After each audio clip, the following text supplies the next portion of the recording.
कभी सोचा है स्पेस से हमारी पृथ्वी कैसी दिखती होगी? एकदम एक खूबसूरत नीले गोले जैसी, है ना? और उस पर जमीन के कुछ हरे भूरे पैच।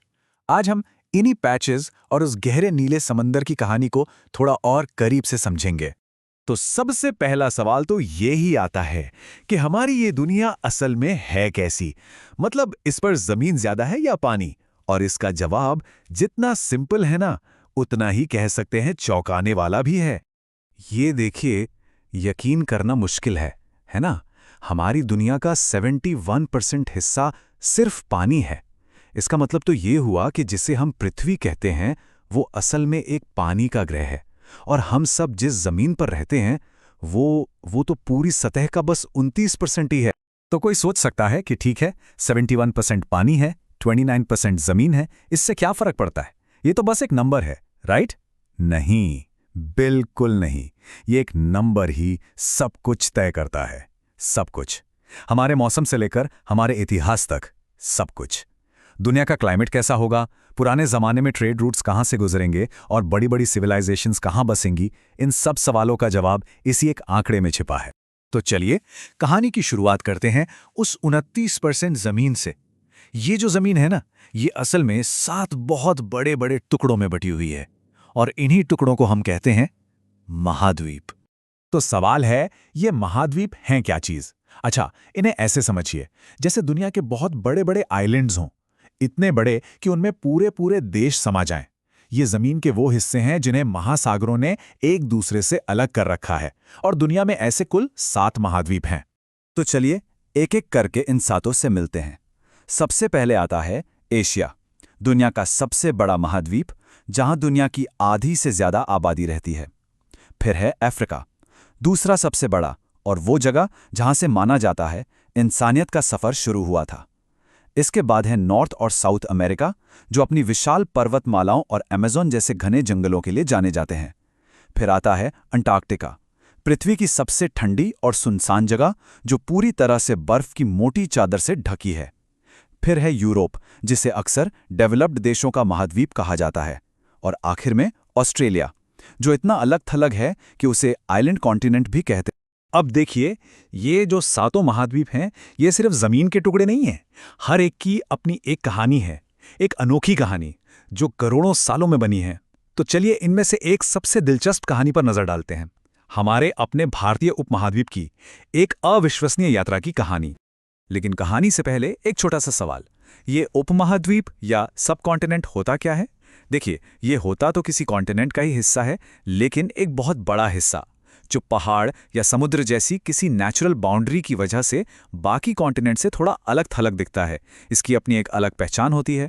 जरा सोचकर देखिए, करोड़ों साल पहले भारत वहां नहीं था जहां आज है। जी हां, ये जमीन का एक बहुत बड़ा टुकड़ा असल में अंटार्कटिका के पास हुआ करता था। फिर ये वहां से टूटा और समंदर में नॉर्थ की तरफ तैरने लगा। लाखों सालों तक तैरता रहा और फिर करीब 5 करोड़ साल पहले इसकी यूरेशियन प्लेट से एक जबरदस्त टक्कर हुई। ये टक्कर इतनी जोरदार थी कि इसने जमीन को ऊपर की तरफ मोड़ दिया और इस तरह जन्म हुआ दुनिया के सबसे ऊंचे पहाड़ों का, हिमालय का। और पता है, ये सिर्फ एक ज्योग्राफी का फैक्ट नहीं है, ये हमारी जिंदगी की सच्चाई है। हिमालय एक दीवार की तरह खड़ा है।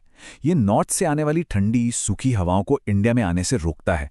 और उससे भी ज्यादा जरूरी बात, ये समंदर से उठने वाली मॉनसून की हवाओं को रोककर पूरे भारत में बारिश करवाता है। अगर हिमालय ना होता तो भारत का भूगोल, यहाँ का मौसम, यहाँ का इतिहास, सब कुछ बिल्कुल अलग होता। तो ये तो हुई जमीन की कहानी। अब वापस चलते हैं उस 71% हिस्से पर, जो इन सभी जमीनी टुकड़ों को आपस में जोड़ता है, यानी हमारे विशाल महासागर। तो महासागर क्या है? सीधी सी बात है, खारे पानी का वो विशाल भंडार जो दुनिया के सारे कॉन्टिनेंट्स को घेरे हुए हैं। और सबसे मजेदार बात यह है कि ये पांचों महासागर आपस में जुड़े हुए हैं। मतलब ये एक बहुत बड़ा ग्लोबल वाटर बॉडी है। तो दुनिया में कुल 5 महासागर हैं। सबसे पहले पैसिफिक ओशियन, यानी प्रशांत महासागर। ये सबसे बड़ा और सबसे गहरा है। यहीं पर है रिंग ऑफ फायर, जहां दुनिया के सबसे ज्यादा ज्वालामुखी और भूकंप आते हैं। फिर है अटलांटिक ओशियन, जिसका एस शेप यूरोप को अमेरिका से जोड़ता है। तीसरे नंबर पर है इंडियन ओशियन, यानी हिंद महासागर, दुनिया का इकलौता महासागर जिसका नाम किसी देश, हमारे देश हिंदुस्तान के नाम पर है। फिर आता है सदर्न ओशियन, जो अंटार्कटिका के चारों ओर का ठंडा बर्फीला पानी है। और आखिर में सबसे छोटा आर्कटिक ओशियन, जो नॉर्थ पोल पर एक बर्फीली टोपी की तरह जमा हुआ है। तो हमने जमीन और पानी दोनों की कहानियों को अलग अलग देख लिया।